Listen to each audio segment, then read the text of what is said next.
For those of you who are new here or visiting us from out of town, my name is Tufty, one of the ministers here, along with Sandra Campbell and Ian Doherty. And Donna Johnson is with the Unity Worldwide Ministries. She's the CEO out in Lee Summit, and she speaks here on a monthly basis. And last week she spoke about how we fit into this world. In this day and age where every day, whether it's in the newspaper, on television, or on the internet, there seems to be some sort of a horrific thing that took place all over the world. And just recently it struck somewhat close to home in that a Kansas Cityan was the cause of some great pain for a lot of people. So after she talked last week, there was a lot of questions that people had and a lot of insights that they offered forth. And I realized that this subject wasn't complete. And so I invited her back today to answer some of the questions that I have fielded over the week, but also so we all can get kind of a firmer grasp on how we can live in this world the way it is today, but still maintain that semblance of peace and harmony and love that we all strive for. So, Donna, I welcome you. Thank you. To pick up on where we left off last week, every day we get up is a brand new day. It is free of any hangovers from the day before until we impose those on the day. But it is just fresh, full of potentiality. But then as soon as we begin to move into the world, it seems like there's all these distractions that catch us. And it has us worrying about what just took place here or there and all the people that are suffering over it. So I guess my biggest question is, how do I maintain or initiate a composure that is compassionate with what's going on in the world, but not, my life isn't dictated by it? I can just share what works for me. I don't know how you can do it, but I'll share what works for me. Okay. And the first thing is, I don't jump out of bed, okay? Unless I'm running late, and I try to guard against that.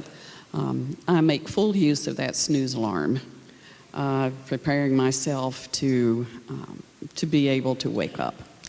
And then I spend some time, I grab myself a cup of coffee, and I spend some time just being with myself, reviewing my dreams, thinking about maybe what's on my agenda for today that are my have-to-dos and want-to-dos and hope it happens categories. Sometimes when I wake up in the morning, there is this sense of a clean slate. I just wake up. And then all of a sudden I become conscious, oh, I have a life. And what I have is a life story. It's almost as if I am sitting behind that script, if you will. And those moments of peace are very, very precious. That's the state we return to with deep meditation. The place beyond all of the drama, all of the crossroads, all of the decisions, all of the information. It's a place of stillness and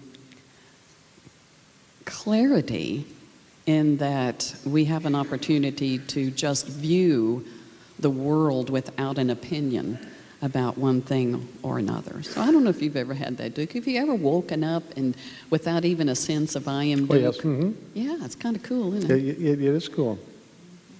So start your morning, give yourself the gift of being with yourself first before going out to interact with other people. And that works for me. When I feel the Spirit say, okay, get up, then I hop out of bed and I enter into my day, my routines, my schedules, my commitments, and responsibilities. Thank you very much. Some people see what's going on in the world today as a sign of Armageddon or the end times. And I think we all know that unity is our only salvation, if you will. United, we will continue to evolve and create an earth that is a peaceful place for everybody, and all the basic needs are met. Divided, that will not happen. And it seems like the divisiveness in our world is becoming greater and greater. In this country, we have a lot of racial divisiveness right now. We have a lot of gay community divisiveness right now, and we have a lot of cops versus public citizens going on right now, and it just seems like it's getting stretched further and further apart. And even in some of the countries over in the Middle East, the different sects of Muslims argue and fight within each other. So is there a way of turning this thing around so we can move back to more of a cohesiveness and a unity within the human population, or are we just on this path that we're helpless under? It may appear that there's more divisiveness, but I think it is just rising to our awareness with greater clarity. And this is what I spoke about last Sunday, this whole idea that the end times and wars and rumors of wars and that sort of thing. But if we look at the Bible from a metaphysical approach, which is what unity teaches, we look at what is being said here as an indication of a dynamic of consciousness that was true 1,000 years ago, is true now. So when there's conflict within ourselves, when there's a place when we are rejecting part of ourselves, then we feel that turmoil. So the scripture that I quoted was Matthew 24. And it said in the end times that you will hear the Christ is here, go follow him, go seek him here, the Christ is here. And Jesus was saying, don't do that. We can't do that because that is not the solution. There's only one Christ, if you will, and it is the divine essence of our being. So everyone has that Christ consciousness potential, and that is what we are to seek first and foremost. Where is that place where I know who I am, and it is a spiritual thing, and that spiritual thing is the same thing that you are and everyone else. Our disconnect from that and our own consciousness is the source of our fear. It is the source of our anxiety, our inability to give and receive love. Our sense of isolation comes from that disconnect. So in seeking to establish a relationship with my higher self, I mean, this has lots of names, my higher self, and do that on a daily basis, then this higher self begins to regulate my consciousness in such a way that my mood swings are more stabilized. I am able to let you be you. You know, you have a right to be who you are, and whatever it is that you're going through, it's not my business to judge or to teach you a lesson, or to discern anything, but to simply be in my place of open and receptive to the peace and sharing that peace that I am, open and receptive to the love that I am and extending that. That's the best thing I can do to help the world. So it's the peace prayer we just said, very much so. Mm-hmm. Live this day in this way. This higher self you talk about, what exactly is that? Is that the soul? Is that your higher level of conscious awareness? Or what? What is this higher self? Oh, man.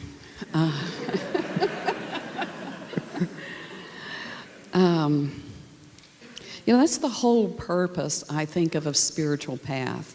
People have been seeking to know this, this union with God, if you will. And the mystical consciousness is that consciousness that obtains it. Jesus is the great example, not the great exception, but he often spoke from this divine self. And he said, when you see me, you see the one who sent me. Well, who is the one that sent you? Why are you here? How is it that you are here? How is it that I'm here? And this thing we call reality is even showing up. This is the spiritual foundation, and it's very intelligent. It's extreme intelligence. It's absolute intelligence. And its vibration is pure love, and its state of being is absolute peace. That is the truth of who we are when we begin to peel back the layers of opinions, we peel back the layers of belief about this and that, and we just gently let all that go until we settle into the space that is unvarnished and that is unchanging. That's the higher self. And it communicates all the time with revelation, inspiration, intuition. It has many different voices, but we will either not hear those voices, or we will rule them out and override them with our belief system unless we trust it. And we only trust it when we spend time with it. You know, we know. We begin to develop a sense of knowing that this is who I really am. One of the things that has me in a bit of a tailspin is the political season that we're in. And it is unfortunate, no matter what party you're with, or even if you are independent, that the two people in running for this country don't seem to have an overriding sense of harmony. On both sides, there's a lot of brickbats being thrown, and a lot of talk that is highly judgmental and harsh, and it's more of a battle between the two people than it is about uniting the country. So what has brought that about? How did we ever get to a point where we're going to elect a president of the United States and we approve of, or we accept all of this campaigning stuff that is just so disheartening? So I want to go back to something you said in the previous question, and that's this sense of unity where it seems like we're far more divided than we've ever been. Another way to look at that is we're far more connected than we've ever been. You can cough in Czechoslovakia and hear it in Japan, you know, or somebody will video it and post it on social media. So we are very, very connected. In the discussion group this morning, we were talking about the result of this hyperconnectivity that's up to the individual. I don't need an intercessor anymore. I can talk to anybody in the world who's got a computer and is willing to chat with me and share information with me. So what is it that binds us together? And that's our values. What is it that I value and you value? And how do we express that? So what we have is not so much a clash in values. I would gather a wager that every person on this planet wants peace, love, respect, security, those things that are common to the human experience that make us feel at peace and this sense of well-being. So every person wants it, but we all have different strategies. We have different strategies based on our conditioning, which is part of our culture. It's part of what we're taught. It's the meaning that we make of what we see when we look into the world, and what we personally experience one-on-one with other people. All of that goes into my decision of, am I supported in my world, in this universe, or is it me against everyone else and everything else? Is it dog eat dog? Is it really that? Or is it peace, love, in the world? Is that my world? We decide what our world will be, and yes, we individually can be in charge of that regardless of external circumstances. So, what was your other question? I don't know. Yeah, sorry. That's just where my mind went. Well, we were talking about politics and the divisiveness of it, and the nastiness of it, and all that stuff. And once again, it seemed like an indication that we're moving away from evolving into a greater sense of unity. Oh boy. Okay, let me smile here. Because Our world is changing so rapidly, and it is. And it is my opinion that the advances in technology, which I just referenced in terms of social media and ability to access, changes everything. Institutions were once established as a go-between to be able to extend an experience to you. I no longer need that. You know, I can have it directly. So our institutions, which have provided stability for so long, are being challenged to adapt to an emerging culture. And nobody really knows what this emerging culture really is, because it is changing so rapidly, and it's impacted by new discoveries all the time. So I guess the best thing you can say about the emerging culture is that it is a culture of change. And unless we tap into that security that I'm talking about, is our spiritual sense, there is not much out there that's going to give us. We can't assume that we can have a job based on what we know today and the service that we provide today. You know, in my dad's age, he had a job. He worked that job all the way up to a certain point with the one company. And that is not the way that most people are employed in today's day and age.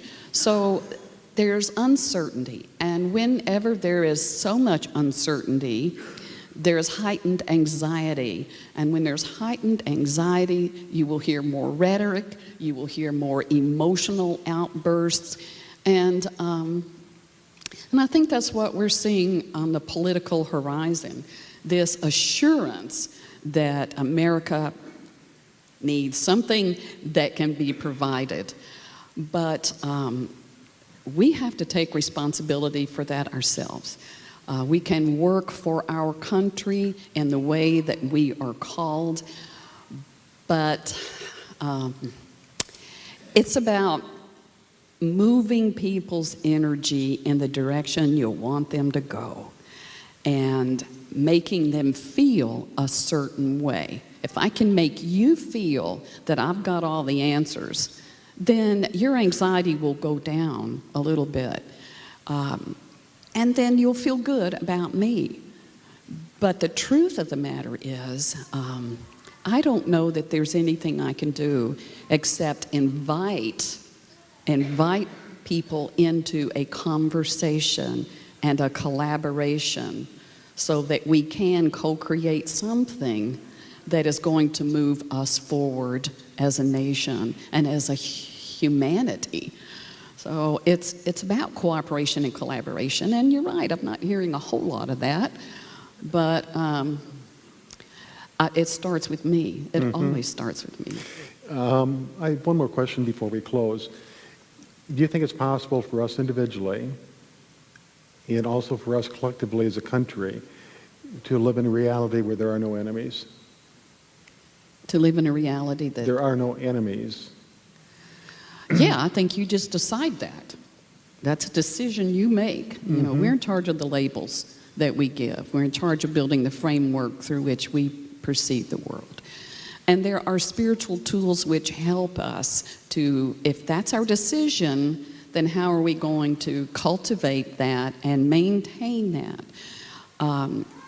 If that's your basic decision, that there are no enemies, then when I feel threatened, when I feel that someone is not perceiving me in a loving way, what can I do about that?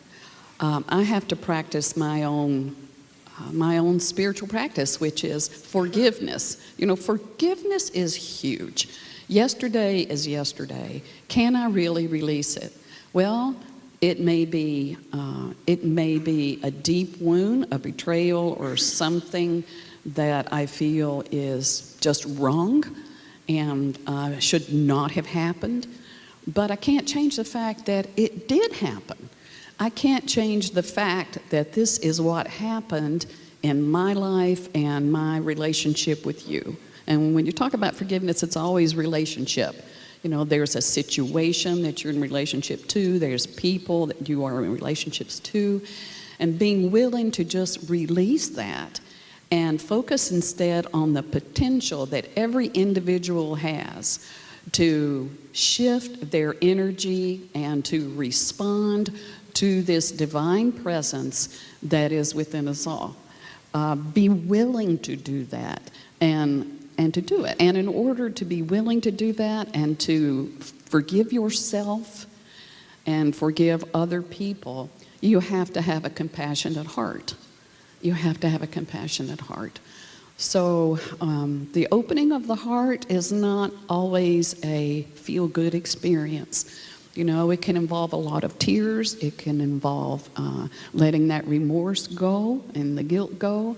But the more that you are in this space of inner peace and love, that you decree that to be your reality, the more that will be your reality, and you will be able to bring other people into that energy field so that they have a sense of who you are as a safe person, as a person that is not going to judge them, is going to allow them to express themselves and be accepted fundamentally as a human being. We have vast differences out there, you know, among people. And it may seem that the polarities are too immense for the two people to come together, but we decide that. We are the ones who decide that. And all we can do is offer an invitation for others. Thank you so much. It's been great having you here. On behalf of all of us, I thank you for sharing your time with us, and we hope to have you back soon. Well, thank you, Duke.